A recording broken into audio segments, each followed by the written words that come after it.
In the quiet African village of Umara, there lived a man named Dr. Tunde. But he wasn't just any doctor. His heart was as wide and generous as the great Iroko tree that watched over the village square. The people adored him.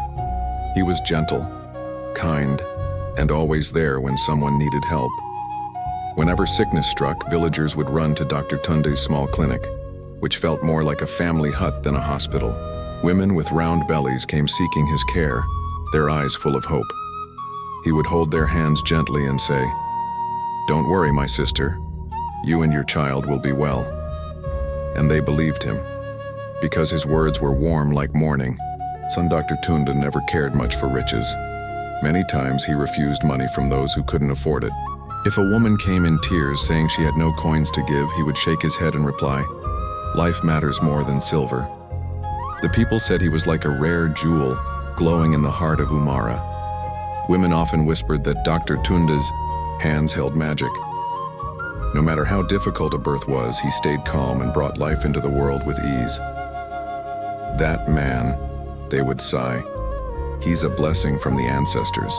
And so, not just Umara, but even villagers from far-off lands came to seek his help.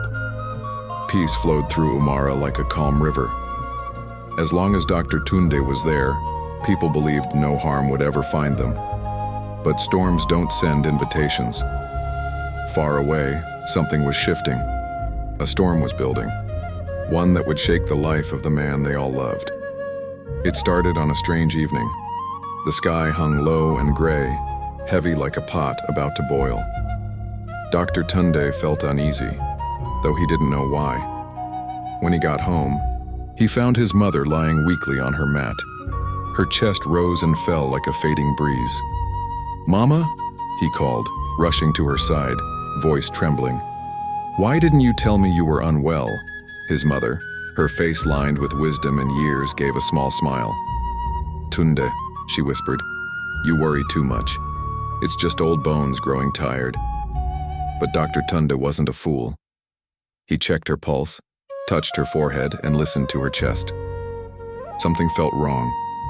Her heartbeat was broken like a drum out of rhythm. Her skin was cold, like the dew that kissed the morning grass. That night, he didn't close his eyes. He sat beside her, counting each breath, his mind spinning. He had healed so many, welcomed so many babies, saved lives. Yet now, facing his own mother's illness, he felt powerless. By morning, he made a decision. He called together the village elders.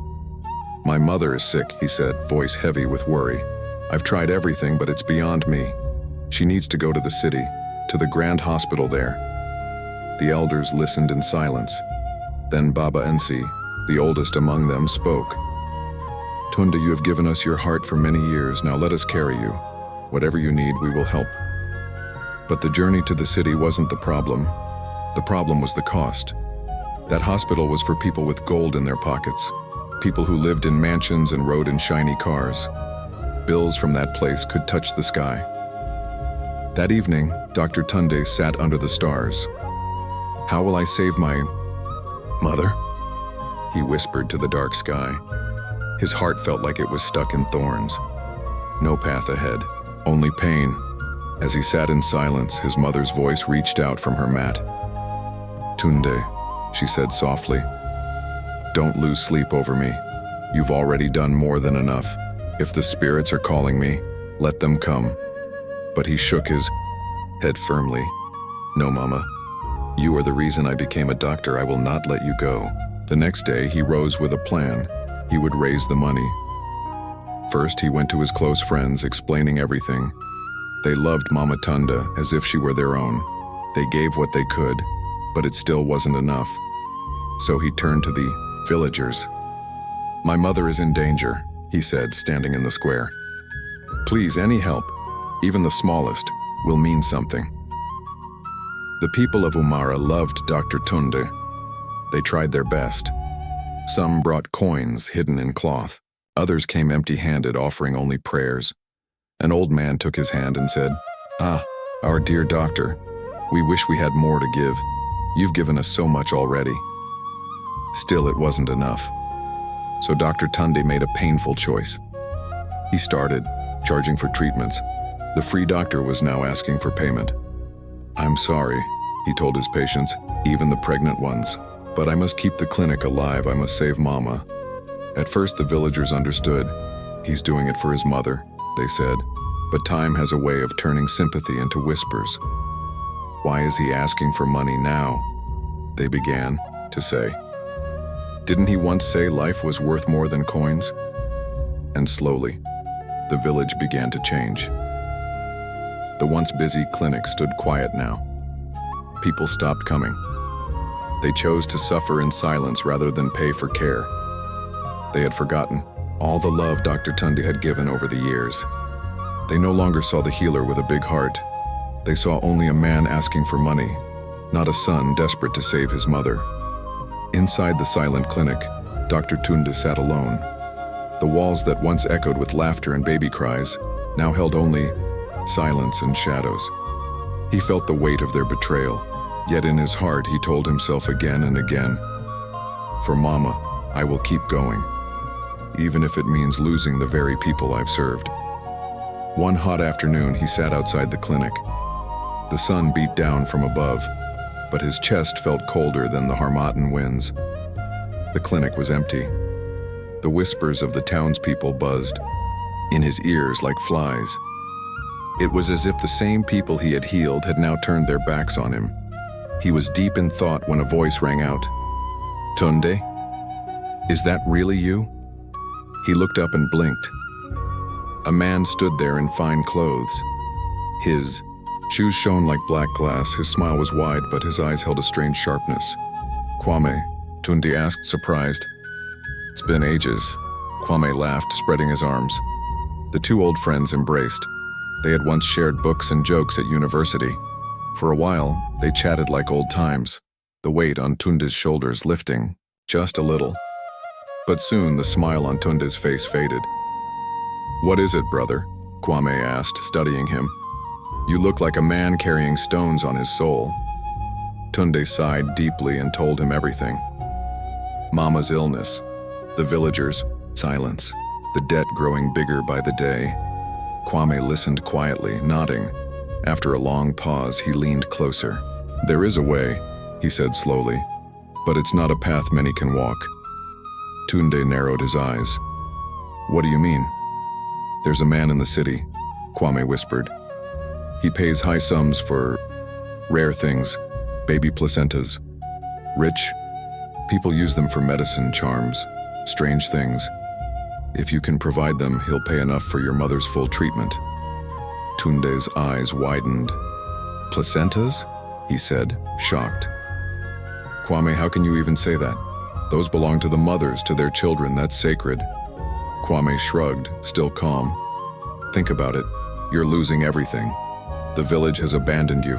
But your mother, doesn't she deserve to live? Isn't she worth it?" "No," Tunde said firmly, standing up. "I won't do that. I'll find another way." Kwame said nothing more. He left, but his words clung to Tunde like a bitter scent that wouldn't wash away. The days turned darker. Mama Tunde's breathing grew shallow, her skin pale. Her voice faded to whispers. Tunde held her hand, begging for a miracle. But none came. The money was almost gone. His debts grew tall like a termite hill. Villagers avoided him. Even his closest friends turned away. "We're sorry," they said.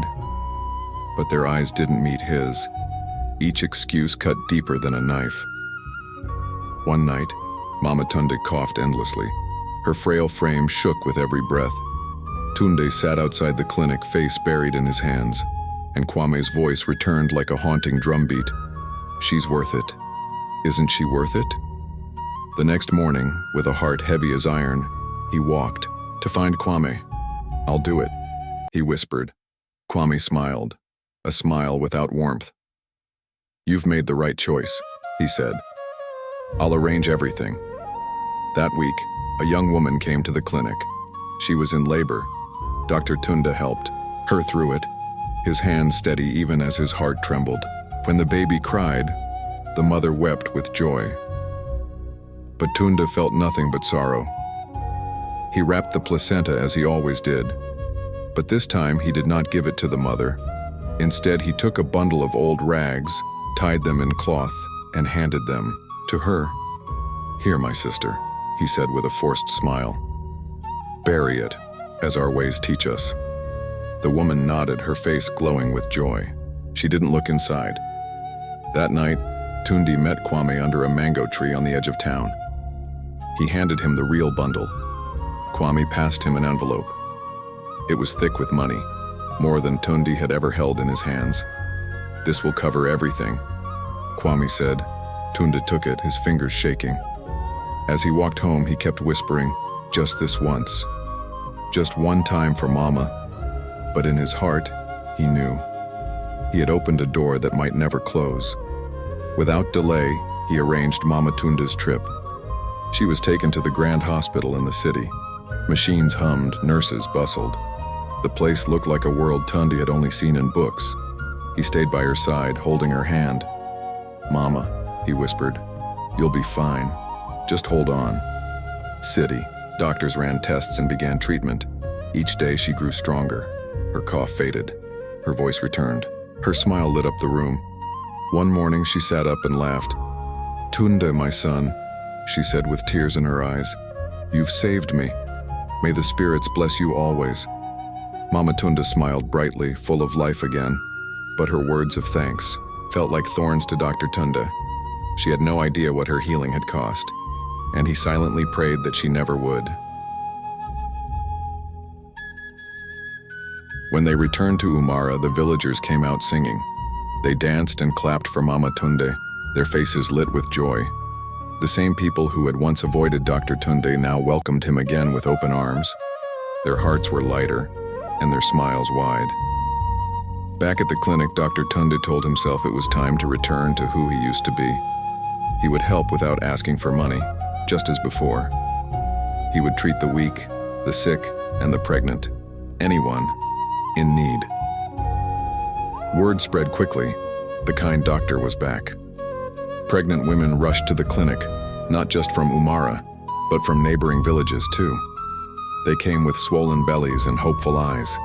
And once again, the clinic was filled with the sounds of babies crying and mothers laughing.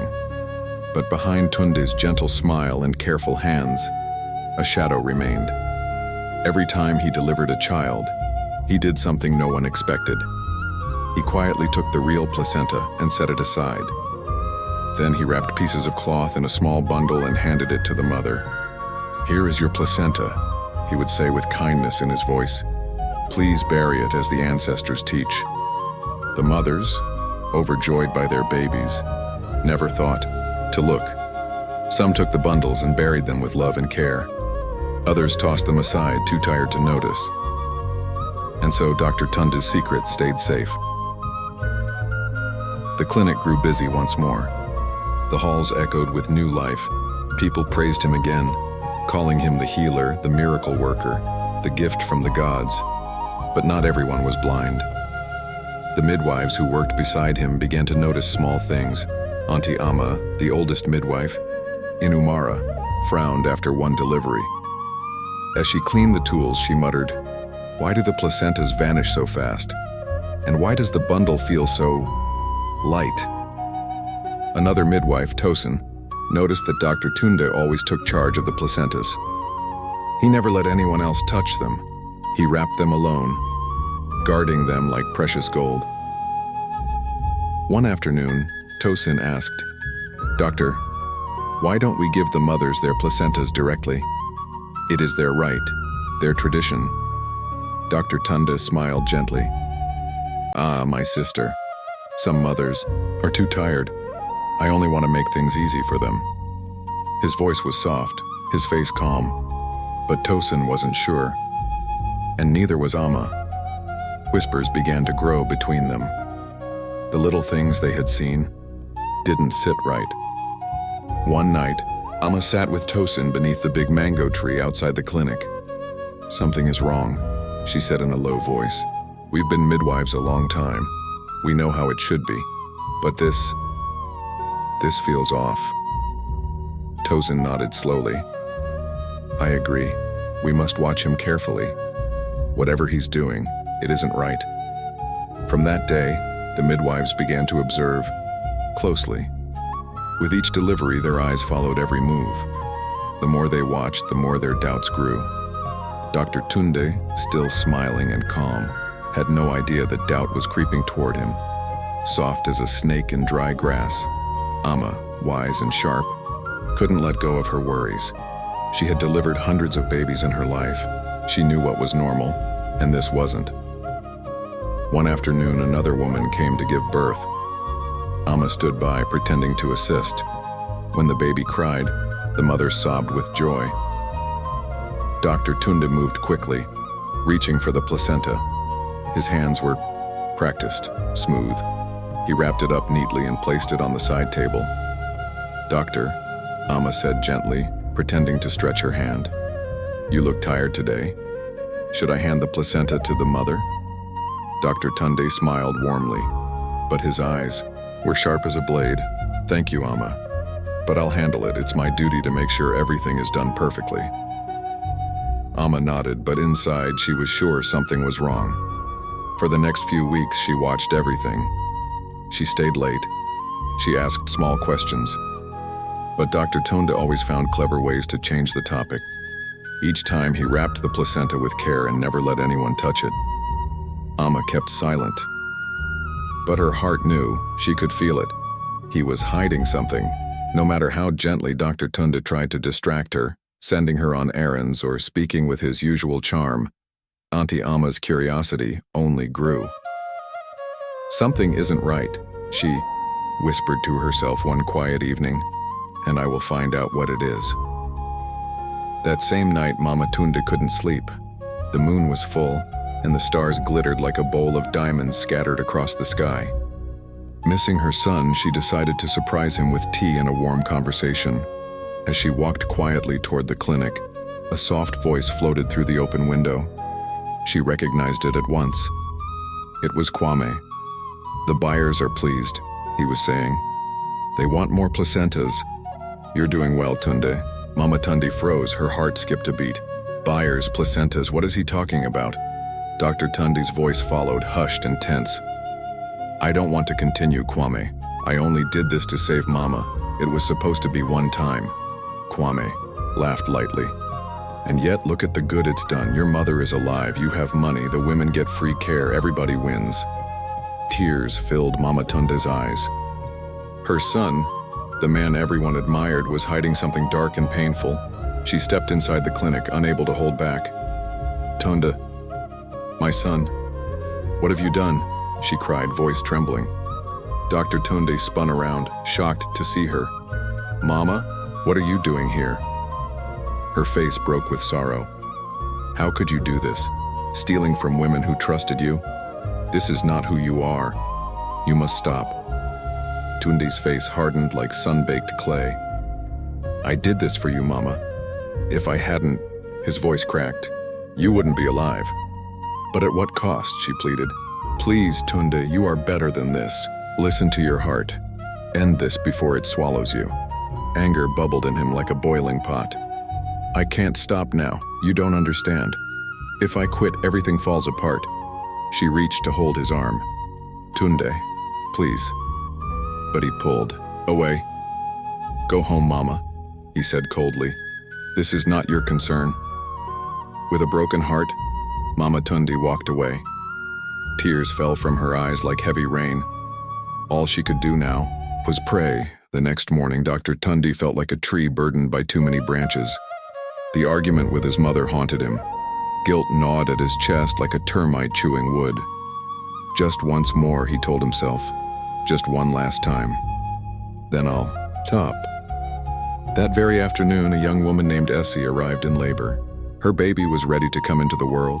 Auntie Amma was there, her eyes watchful and steady. She had already spoken with the other midwives. They had a plan.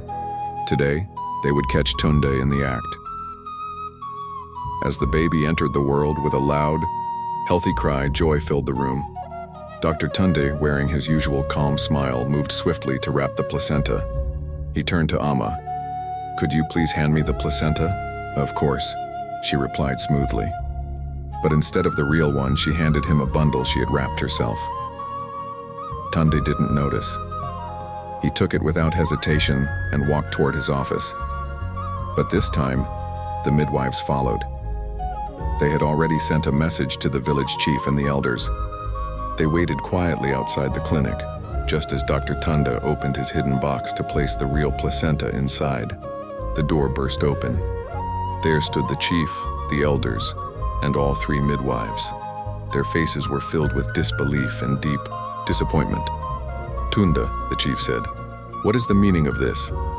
Dr. Tunde froze, the cloth bundle still in his hands. His face turned pale like ashes from a dying fire. I can explain," he stammered. "There's nothing left to explain," Auntie Amma said, stepping forward. "We trusted you, and you betrayed that trust." Outside, villagers gathered. Whispers flew like bats in the night. "What's happening?" they murmured. "Isn't that our doctor?" The chief looked at Tunde sadly. "You've done a terrible thing. You stole from the very mothers who relied on you. You lied to the people. Such things cannot be forgiven easily." Tears welled up in Tunde's eyes. "I didn't mean to hurt anyone," he whispered. "I only wanted to save my mother." Through the crowd, Mama Tunde stepped forward, her cheeks wet with tears. "Oh, my son," she whispered. "I begged you to stop." The elders spoke in low voices, discussing his fate. Then the chief turned to him. "Dr. Tunde," he said, "you will no longer serve as our healer, and you must return the money earned from this shameful act." Tunde bowed his head like a flower wilting under harsh sun. "I understand," he said quietly. The people around him were silent. Their hearts were torn. They had loved him, but betrayal cuts deeper than any knife. As he walked away from the clinic, the sun sinking low behind him, Tunde knew he had lost more than a job. He had lost their love and their trust. From that day on, the story of Dr. Tunde echoed through the village of Umara like a lesson carved in stone. It reminded all who heard it that even the kindest heart can lose its way, but truth must always be the lantern that lights the path.